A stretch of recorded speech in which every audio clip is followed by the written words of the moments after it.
Welcome to Awami times.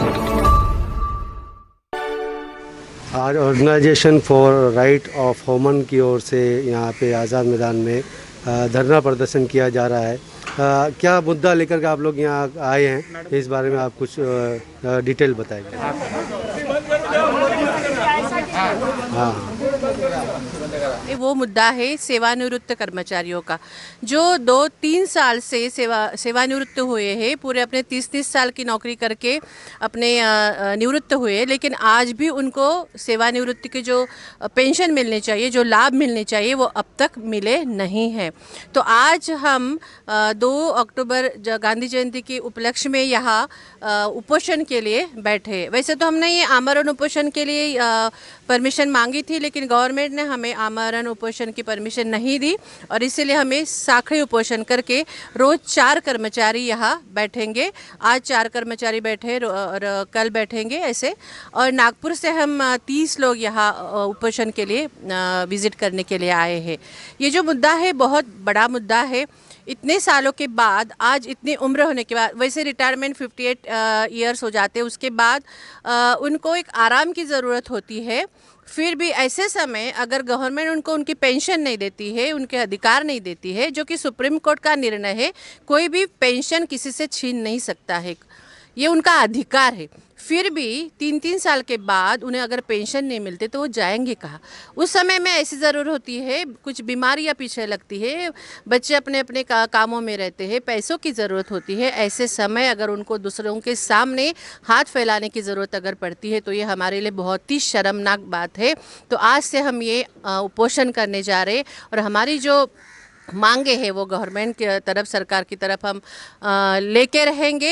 ये बहुत शांति से और नियमों का पालन करते हुए उपोषण शुरू है। अगर ये मांगे हमारी जल्दी पूरी नहीं हुई तो इसके बाद हम बहुत बड़ा आंदोलन छेड़ने वाले, एक इशारा हम सरकार को इस माध्यम से देना चाहते हैं। मुख्य मांगे क्या है इस बार? आज का जो मुख्य मांगे जो हमारी है आज की, वो पेंशन, जो सेवानिवृत्त होने के बाद भी उन्हें कोई भी पेंशन नहीं मिली है, ग्रेजुएटी नहीं मिली है, और जो रजा रोकीकरण है वो नहीं मिला है, और जो नौकरी में है जिनको अधिसंख्य पर डाला है उनको इंक्रीमेंट नहीं दे रहे हैं हर साल का, उनको प्रमोशन नहीं दे रहे हैं।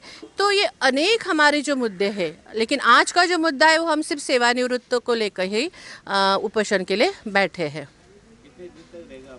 ये हमारा तो मैंने पहले बोला ना कि ये आमरण उपोषण जब तक गवर्नमेंट कुछ उस पर निर्णय नहीं लेती, यहाँ आती नहीं, हमारी हालचाल नहीं जानती, तब तक हम करेंगे।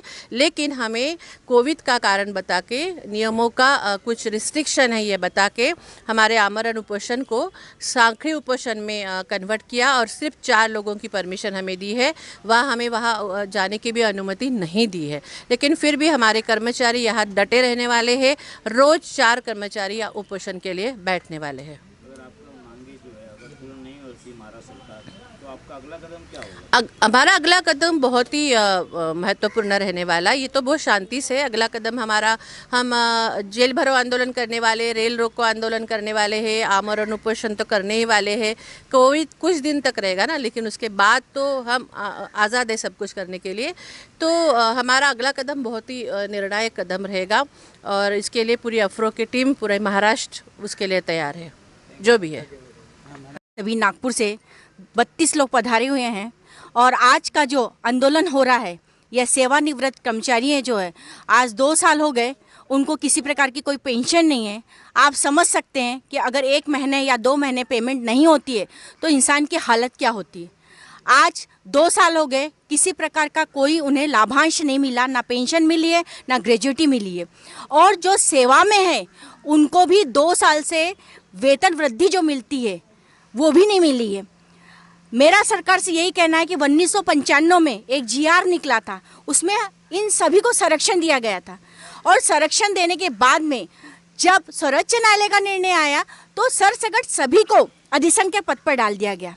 और अधिसंख्यक पद पर डालने के बाद में जो लोग जो पेमेंट जिनको मिलती थी बस वहीं पे रोक दिया गया। किसी प्रकार का ना प्रमोशन मिला, ना ग्रेजुएटी, उनको रिटायरमेंट वालों को ना ग्रेजुएटी दी गई, जो सेवा में है उनको ना वेतन वृद्धि दी गई। हमारा कहना है कि आपने एक बार हमें संरक्षण दिया, दूसरी बार उस संरक्षण को निकाला गया, तो ये हम लोगों की ज़िंदगी में, यह हमारी सबकी जो नौकरियाँ आज 25-30 साल सबको हो रहे हैं, इस उम्र में अगर ये हालत किसी की होती, आज हम देख रहे हैं हमारे जो रिटायर्ड वाले जो कर्मचारी बंधु हैं उनको हम देख रहे हैं उनकी स्थिति क्या है। उनके जीवन में सिर्फ अंधकार है कि इस उम्र में कौन सा काम करें।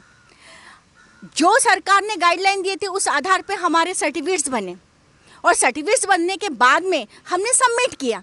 सबमिट करने के बाद में जो भी उनकी हद थी, कुछ मात्रा में कुछ लोग पूरा कर पाए, कुछ लोग नहीं पूरा कर, लेकिन उसके बावजूद भी संरक्षण दिया गया, उसके बाद में संरक्षण निकाला गया।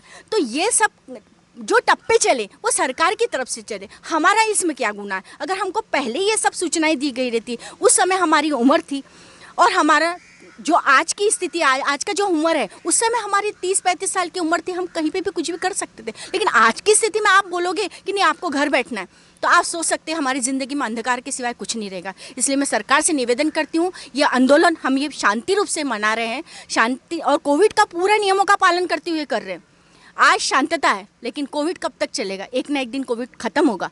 उस समय तक अगर हमारी सरकार ने मांगे नहीं स्वीकार की तो ये आंदोलन उग्र रूप धारण करेगा। पूरे महाराष्ट्र की ओर से मैं बोल रही हूँ, क्योंकि महाराष्ट्र के तमाम एरिया से लोग यहाँ आए हैं, रायगढ़ से आए, नासिक से आए, कोल्हापुर से आए, मुंबई से आए, नागपुर से आए, और ये सारे टीम जो है कोविड के कारण आज कम संख्या में नज़र आ रहे हैं। लेकिन कोविड की नियम अगर शिथिल होते हैं तो ये संख्या कितनी बढ़ेगी ये मैं नहीं बता सकती, क्योंकि पूरा परिवार यहाँ पे शामिल होगा। इसलिए मैं सरकार से निवेदन करती हूँ कि आप ही है जो हमारे जीवन के अंधकार को दूर कर सकते, क्योंकि आपने पहले हमें संरक्षण दिया था और वही संरक्षण हम मांग करते हैं। सभी को, जो भी सेवानिवृत्त रहे, जो कर्मचारी अभी सेवा में हैं, उनको पूरा लाभांश मिले, उनका जीवन अपमानित न हो, उन्हें सम्मान मिले, ये मैं सरकार से निवेदन करती हूँ और अपने शब्दों को विराम करती हूँ। हमने सभी को निवेदन दिया, आमदार, खासदार, मुख्यमंत्री, उप मुख्यमंत्री, उनसे हमारे जो लोग हैं यहाँ पे मिलकर भी गए। अभी कुछ 15-20 दिन पहले की बात है, जो लोग मिलके गए, उन्होंने कहा है मैं देखता हूँ और इसके विषय में हम सकारात्मक निर्णय लेंगे, उन्होंने ऐसा कहा है। अब ये क्रियान्वित कब होता है इसकी हम रास्ता देख रहे हैं।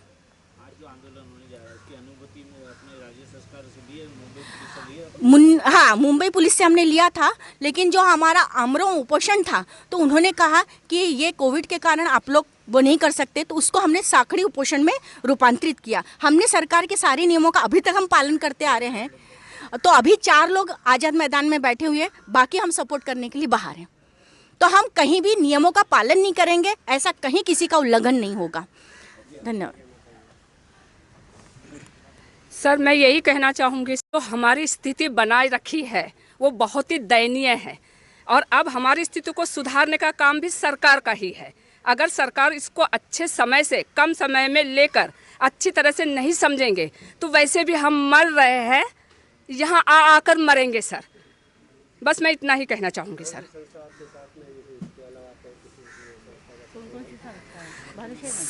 सर, हम जो अभी यहाँ मरने मिटने को हम लोग तैयार है, और हमको यहाँ मुंबई पुलिस ने हमको 4 ही लोगों को बैठने के लिए मंत्रालय में हमको बैठने के लिए दिया है। बाकी लोग हमको इधर ये कर दिया, हम इधर लाके खड़े हैं। और ये कोई एक जाति का प्रश्न नहीं है, ये संपूर्ण महाराष्ट्र के 33 जाति का प्रश्न है कि जिसको सर्टिफिकेट दिए, उस ज़माने में सर्टिफिकेट दिए, और आज 25 साल 30 साल होने के बाद उनको बोलते कि आप लोग का सर्टिफिकेट बराबर नहीं है, और हम लोगों को ये इस बात से हमको वंचित कर रहे, ना तो पेंशन दे रहे, ना तो उसका जो सेवा का जो लाभ है वो मिल रहा है। आज ऐसी नौबत है कि हम इतने भी जितनी टीम है, हम सब मरने को तैयार है, वैसे भी मर रहे हैं, बाद में भी हम मरेंगे, तो उसके पहले आज ही मरने के लिए हम तो सब तैयार है की नहीं? बस ठीक है। रायगडमधून आलेलो आहे, मी अप्रो संघटनेचा सदस्य आहे। मला सरकारला हेच विचारायचं आहे की आमच्या सरकारी कर्मचाऱ्यांनी एवढी वर्ष 33 वर्ष 39 वर्ष सेवा केल्यानंतर आज तुम्ही आमच्यावर ही परिस्थिती आणली, आमचा काय गुन्हा आहे याच्यामध्ये? हा गुन्हा तुम्ही सांगत नाही अजूनपर्यंत। दाखले तुम्हीच दिलेत, तुमच्याच SDO ऑफिसने दिलेत, तुमच्या सक्षम अधिकाऱ्यांनी दिलेत, तुमचाच सक्षम अधिकारी दाखले इन्व्हॅलिड करतोय.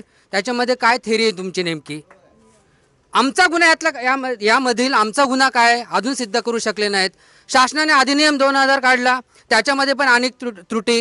अर्धा समितीचा अहवाल आला, पहिला अहवालाची तरतूद केली ती वेगळी, त्यानंतर निकाल जो अहवाल दिला त्याच्यामध्ये तफावत.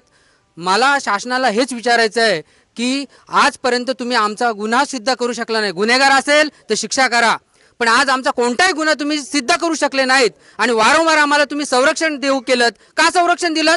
त्याच्यामध्ये तुमचा गुन्हा होता, तुम्ही गुन्हा केला होता, तुम्ही चूक केली होती. ती चूक सुधारण्यासाठी आम्हाला 1995ला संरक्षण दिलं. त्यानंतर आणखी चुका केल्यात. SDO ऑफिसने ज्यावेळी रिस्ट्रिक्शन झोन उठलं 56 to 76 मध्ये जो गोंधळ झाला आपण पाहिला असेल, तो निस्तरण्यासाठी शासनाने काय केलं तर शासनाने आपल्याला संरक्षण दिलं. मग संरक्षण दिल्यानंतर 2001चं पण संरक्षण कशा प्रकारे दिलं हे शासनाला माहीत आहे. मग शासनाला सर्व काही माहीत असताना डोळे मिटून तो मांजरीसारखं का वागतोय? मला शासनाला हे विचारायचं आहे की आज 33 वर्ष 39 वर्ष झाल्यानंतरही आज माणूस आज उन्हात या ठिकाणी येतोय. आज कितीतरी लोक साहेब की निवृत्त वेतन न मिळाल्यामुळे अटॅक येऊन आपला अमर झालीत, अमर म्हणावं लागेल. आणि त्यामुळेच आज जर या ठिकाणी मी इशारा देतो शासनाला की या ठिकाणी जर अशा प्रकारे साखळी उपोषण करताना पण वयाची मर्यादा बघा जरा, 58 वर्षानंतर करतायत. आज जवळजवळ 28 वर्षानंतर आपली काय परिस्थिती असते मॅडमने या ठिकाणी कथित केलं. पण मी शासनाला सांगू इच्छितो 58 वर्षानंतर सर्व आजारांनी जवळजवळ या वयामध्ये पछाडला जातो माणूस आणि तो आज आमरण उपोषणाला बसतोय. ही खूप लाजिरवाणी गोष्ट आहे. हे शासनाने याची दखल घ्यावी आणि या ठिकाणी जर एखादी कुठला अनुचित प्रकार घडला शांततेत होणार आहे, परंतु या वयाचा विचार करता एखादा अनुचित प्रकार जर घडला या साखळी उपोषणामध्ये तर याला सर्वस्वी जबाबदार शासन राहणार आहे. त्यामुळे मी शासनाला विनंती करेन की ज्या आमच्या मागण्या आहेत की तुमच्या सांगण्याप्रमाणे आम्ही 4 लोक सेवानिवृत्त 4 लोक दर दिवस बसवणारच आहोत. जरी तो आजारी असला तरी सुद्धा बसवणार, त्याला हक्क नको का? प्रत्येकाला हक्क हवा आहे, या हक्कासाठी तो लढणार आहे. पण याच्यात जर अनुचित प्रकार घडला तर याची सर्वस्वी जबाबदारी शासनाची राहणार आहे. त्यामुळे शासनाने याने पूर्णपणे दखल घ्यावी अशी मी शासनाला विनंती, कळकळीची विनंती करतोय आणि या ठिकाणी रजा घेतो. धन्यवाद.